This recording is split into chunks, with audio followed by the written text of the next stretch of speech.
Hey everybody, it's Meg from Books Off the Beaten Path, and today I am wearing no makeup whatsoever, but that is deliberate. I made that deliberate decision.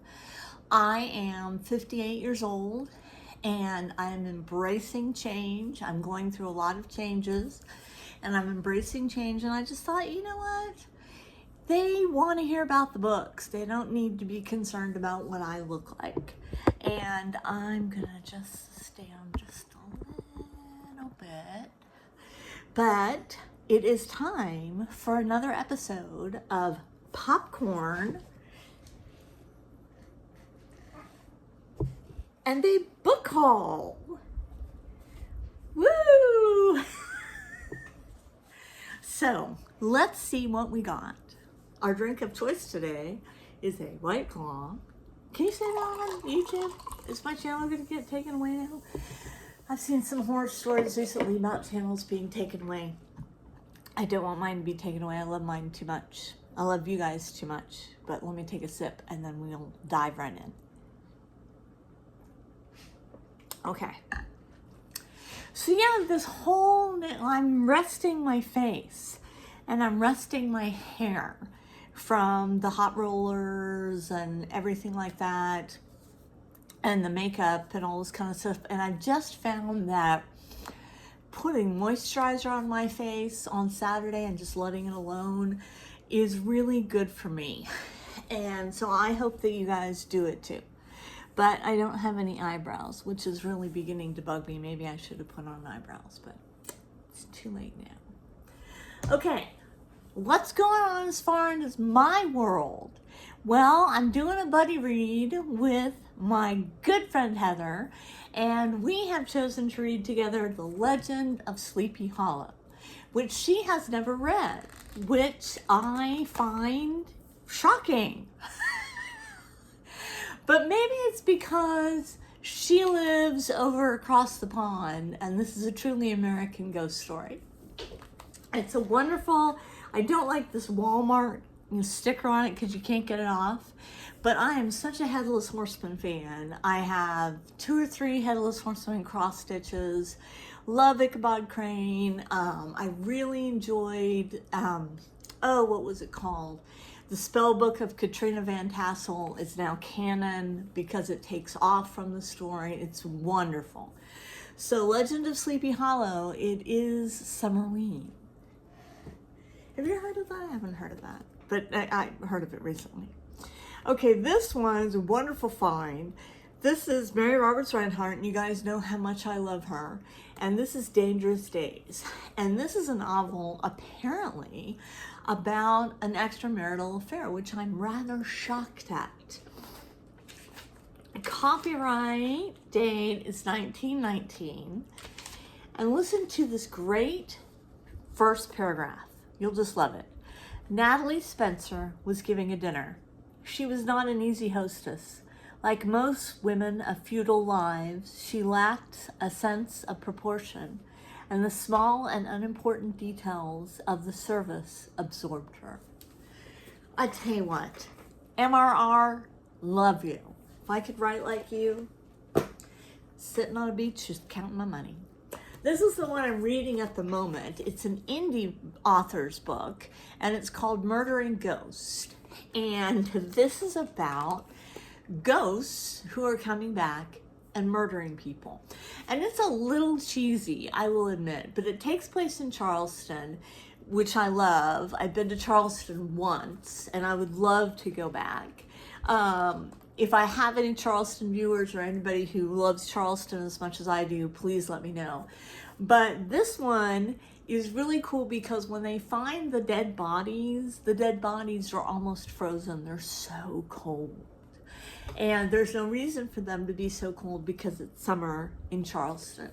But yeah, like I said, it's a little, the transitions are not fantastic. I read it as I would read for my writing group, and we would get them on a couple of these things. But overall, it's an interesting story, and I'm really enjoying the ghosts.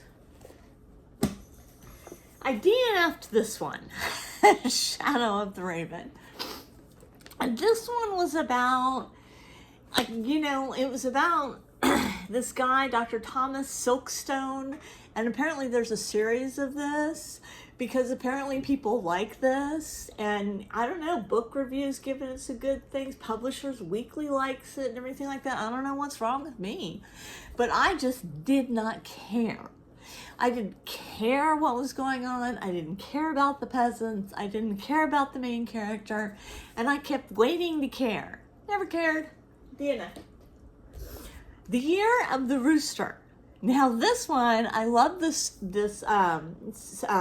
title, and it's called A Voyage into Terror, a seemingly meaningless phrase gasped out by a fatally wounded man. A lucky charm that brought death to its owners, a mysterious figure of immense power and limitless evil known only as Derek. So I am ready to dive into this one because I like the spy aspect of it, but it's very Mary Stuart to me, and I've read most of Mary Stuart, so maybe this will continue on her legacy.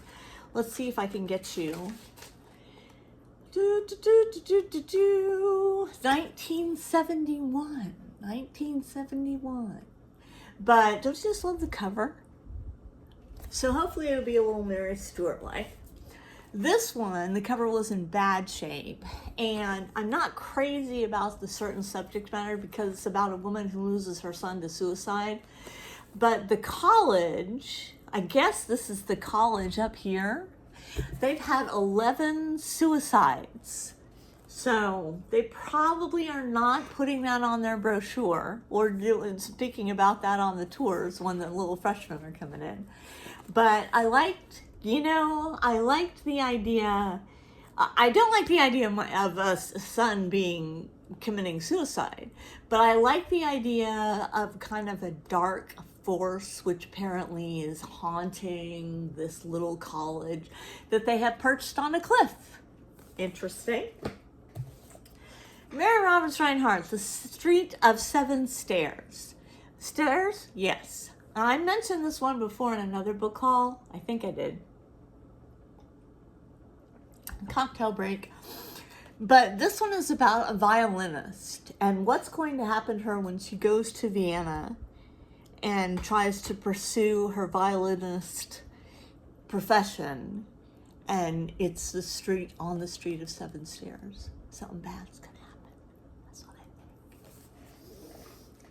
I think. This one was a real find. This one, Alfred Hitchcock, The Three Investigators, The Secret of the Haunted Mirror. I've got one of these. I found another one, and when I found it at the used bookstore, I literally knocked someone over. No, I didn't. I didn't knock anyone over, but I would, and know that about me. But anyway, this is about a haunted mirror, and the kids, look at the kids. Look at the haunted mirror. And the kids, the young investigators are there. Alfred Hitchcock. Love it. Can't wait to read that one. The Reflection of Evil. The Reflection of Evil. This is about Holly Villas, which is a strange old mansion. They're never normal old mansions. They're always strange. A house divided by ghosts of the past and secrets of the present. And it's really short, and I can probably read it in a day or 2 days because I'm not that fast of a reader. But it's just one of those wonderful, cheesy 60s Gothics, which I love so much, and I had to have it.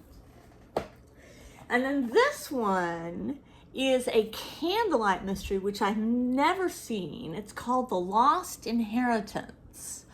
And it's about a nurse who leaves her job in the big city to go and nurse for another doctor who is kind of in a more rural setting. And she gets involved in his mystery because she loves him, I guess. I don't know. But I really bought it for that scarf. I was just like, you are rocking that scarf, baby. So I bought it for that. So that's my book haul. Not too much to it. I'm getting ready to go down to Richardson, Texas, and see Jack in his new house. Jack is my oldest son, and he and his lovely wife Caroline have bought their first home. They purchased their first home, and so we're going to go down there next week. So I don't know how much filming I will be getting done, but I will be going to Half Price Books, and I will be seriously diving into Half Price Books because I love them. And Half Price Books, still, if you're needing a spokesperson, here I am. I can put my eyebrows on. I don't have to look like this. What else is going on? What else? I got a beautiful red dress today that I'm going to wear to church tomorrow, and maybe I'll film a little bit so you can see it. I've never in my life owned a fully red dress. It's a red linen number with a belt, and it's sleeveless, and it's quite elegant, and I can't wait to wear it. We're meeting our new priest. We have a new priest coming in. He's from Germany. It's from Germany. And so I don't know what that'll be like. I don't know.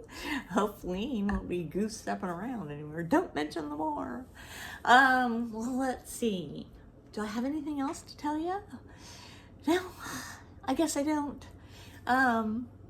I hope you guys have a great weekend, and I hope that you weren't too shocked about me sans makeup. And leave me comments, and I will check you later.